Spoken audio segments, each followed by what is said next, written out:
The Gadget River at Vernon is expected to reach a peak of 35 feet on Thursday, exceeding the major flood stage of 32 feet. The Snoqualmie River near Carnation is anticipated to crest at 58 feet on Wednesday, surpassing the major flood stage at 55 feet.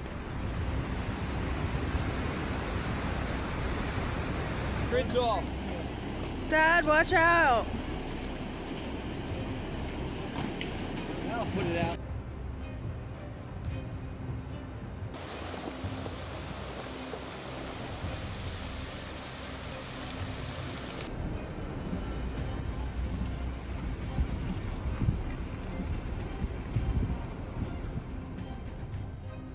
The crisis escalated when a man in Portland, Oregon, fell into a swollen creek on Monday, struggling to navigate the fast-flowing water.